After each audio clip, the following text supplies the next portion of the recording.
Yeah, I'm in the middle of being. I'll talk later. Okay.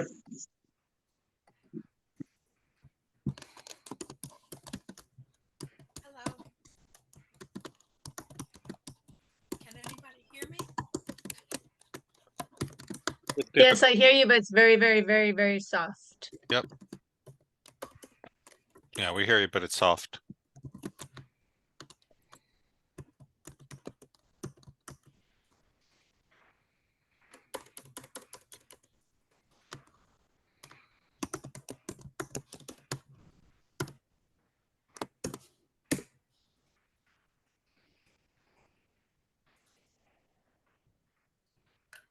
How about now? Better. Okay, Not good. better. Oh, well, my computer's lying to me. They do that, don't they? Yes. Yeah, ever since social media, computers never lie to you, right? Right. Back in the old days, they told the truth.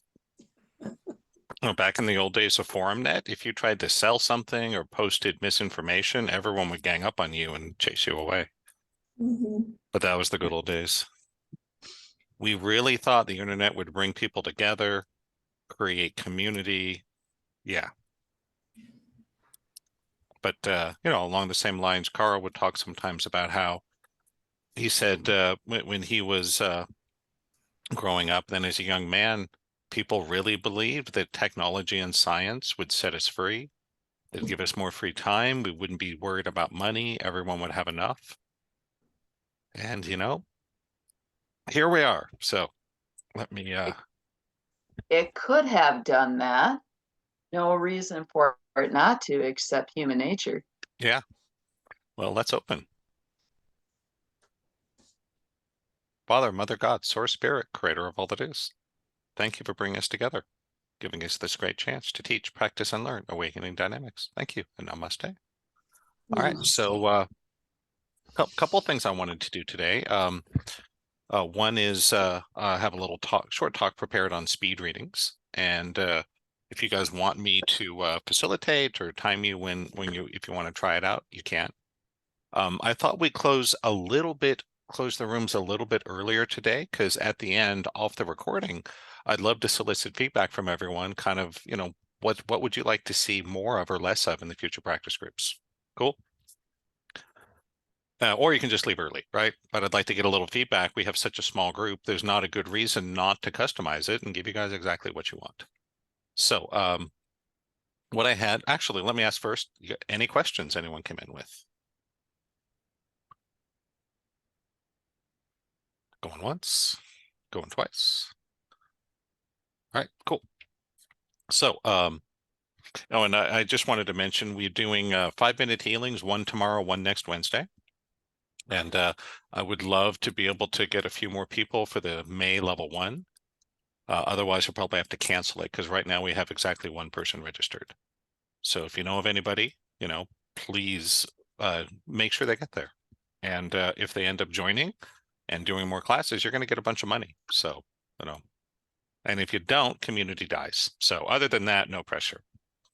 In terms of the topic for today, I wanted to talk about speed readings. And this is something that Tara used to have us do sometimes in practice groups. And, I'll explain kind of the format and the benefits. And if you guys want to do some of this today in your breakout rooms, you're welcome to, or skip it and do whatever. But one of the most difficult things for a lot of people is getting comfortable with the intuitive reading. And, it takes practice, it takes clearing, it takes training, of course. And one of the biggest hangups we have is we start thinking about it. We're trying to make sure we get it right. You want to give a good reading. How do I make sure it's right? How do I make sure it's clear? And of course, that's anathema to readings.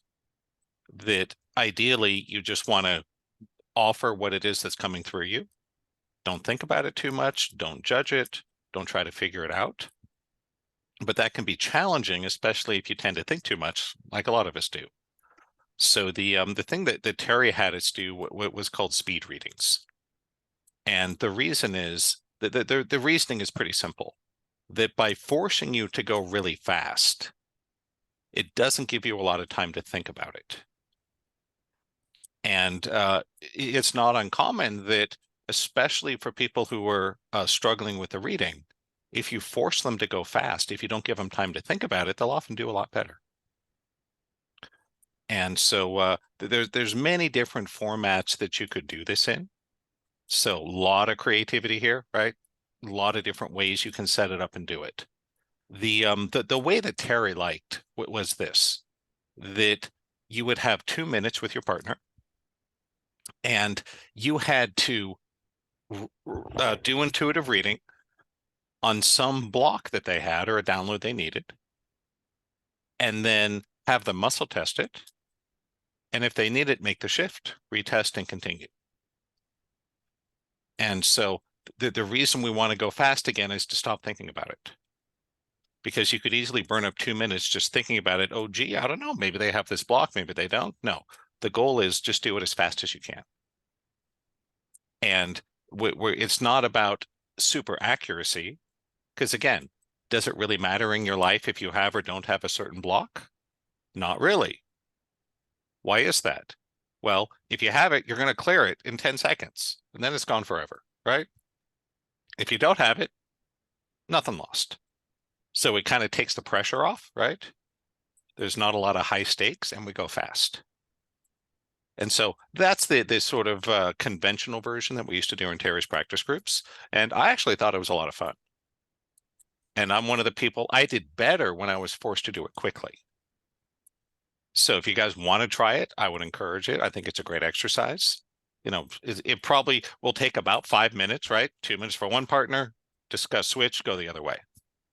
The goal is not to beat everyone. It's not a competition. The goal is simply to push yourself to go faster so you stop thinking about it. Fair enough, right? The record that I'm aware of is, I think it was 13 in 2 minutes. So the goal is, now, if you break the record, I'll be impressed. Would love to see the recording, right?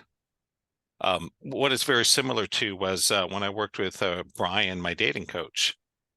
He had, it wasn't really a final exam, more of a midterm, that you had to do what he called 160. What does that mean?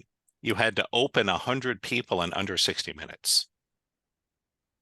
And so it doesn't mean you have to have a long conversation. It could mean, oh man, I love your hat. Where'd you get it? Right? That's an open. Or, hey buddy, do you know what time it is? Or, hey, you know, is there a Starbucks around here? Could be anything, right? And the goal was the same, that if you do the math, you have less than 40 seconds per person, nonstop for an hour to do 100.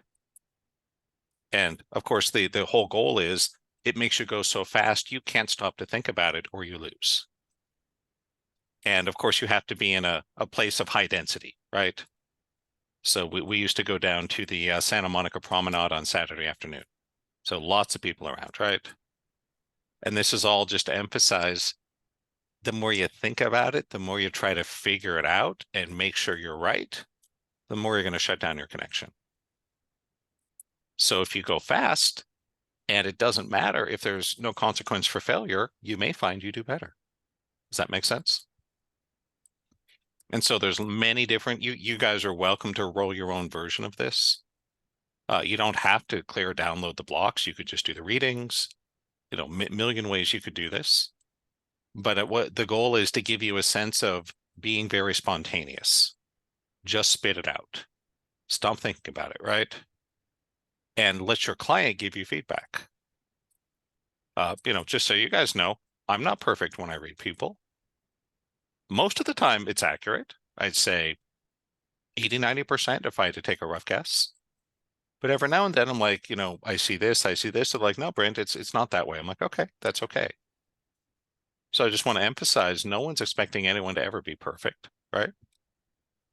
Failure is part of the game. You know, you see a lot of motivational speakers talk about baseball, because if you can hit a ball and get to first base 3 times out of 10, you can make $20 million a year playing a game. That's pretty cool, right? And baseball, stock trading, intuitive readings, what tends to separate the men from the boys, the women from the men, is how resilient you are. So if you get bummed out every time you make it out in baseball, you're not going to last very long, are you? Because again, even the best players, the names you've heard of, like Babe Ruth, right? Shohei Ohtani, they don't even make it safely on base even half the time. And they make tens of millions of dollars and end up in the Hall of Fame and everyone knows their name. So it's kind of the same thing here. Don't worry about the failures. No one cares. Not really, right? The successes matter a lot more than the failures. Just a fun baseball fact, probably not, may go over, may not be the best fit for an audience, which is almost all women. But I think it's really interesting that at least as of a few years ago, this might have changed. Correct me if I'm off. Maybe Brian knows better. But as of 5-10 years ago, the man who had the most strikeouts in the history of baseball was also first ballot Hall of Fame. That's pretty interesting, huh? So he failed more times because when you're up at bat, a strikeout is pretty much the worst thing that can happen. Right? That sucks. You lose, right? Pitcher wins, batter loses. More strikeouts than anyone else in the history of the game. And he made it into the Hall of Fame on the first ballot. And if you're curious, his name was Reggie Jackson, Mr. October, played for the Yankees. And so I'll encourage everyone, let that be a model for your reading, that to get into the Hall of Fame of intuitive readers, no one cares how many times you fail. It's all about how many times you succeed. Fair enough? Any questions? Yeah, Brent, could you maybe do an example of that? And take one of us and just do it, a fast reading with one of us to just show how you do Sure, it? sure. I'll do it with you, Brian, okay? Okay, You comfortable muscle testing yourself? I can. All right. Let me start up a Okay. timer. And I'll let you know one of the reasons I don't encourage this as a competition is that the main limiter on your speed is going to be how quickly your client can repeat it and run the muscle test, right? So the number that you get doesn't really reflect how good you are. It's really more a reflection of how good your client is at muscle testing. So Brian, give me a topic or area in your life where you think you need some work or some help or could improve. Could be anything. Dating right now. I'm trying to get back in the dating scene. I'm finding myself being apprehensive about it. Okay. So dating, you said? Mm-hmm. All right. So I'll just do 1 minute here, okay? You ready? Ready, ready. All right, so first belief. It's safe for me to get rejected when dating. Yes. Okay. I know how to ask out someone I'm interested in. Yes. Okay. It's too painful when I get rejected. No. Okay. I know what to do when someone says no. No. Okay. We'll download that one more time. I know what to do when someone says no. Yes. Okay. I'm good enough to find love. No. Okay. You want to be? You want to be? I want to be, yes, yes, of Okay. course. I'm good enough to find love. Yes. Okay. It's too late for me. No. Okay. All right. Well, there's a minute. So we did what? Checked 6, 7, 8 of them and found 2 that needed to be shifted. Right. So So that's we all just there is do to it. it. So we just be very And intuitive. the goal is to get you to go fast, right? Gotcha. Okay. No So one particularly cares how many you get or how many were right or wrong. so you And just follow your intuition. You just go intuition. Just try to do as many as you can in that yep, minute. that's the goal. Okay. Just get as Okay. many as you can. In fact, a better read would be the number of questions than the number to be shifted. That's why I say it's not really meant as a game or a competition. Because if your client's slow at muscle testing things, then you're going to lose, right? Right. Okay. The goal is just to get you to go fast so you stop thinking about it. So you can stop worrying so much. Make sense? I got it. Yep. Sounds good to Other me. questions? Otherwise, we'll open up some breakout rooms. We'll going once. Going twice. All right, so who wants to be in a group of 3? Okay. All right, Rebecca and Lynn. Cool. Who would like to be with Rebecca and Lynn? Phyllis. All I right. can be. I'll Oh. do. I'll do it. All right. We'll see if we can set this up. So Lynn, Doesn't Rebecca, matter. and Brian in one room, and that should work. All right, let's go. And I should be here. You guys know where to reach me if you need me. I should be in the main room.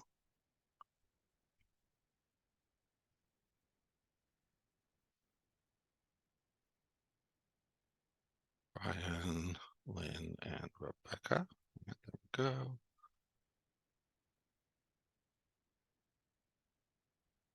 Oh, looks like we're going to need 2 groups of 3. So Audrey, Celeste, Felicia, Phillips. So Phyllis will be one. Who would like to be in with Phyllis? Celeste, and, well, Rebecca, you're already in the other room. So Celeste and all right, we'll pick on Felicia. And then Audrey and Sheila. All right, there we go.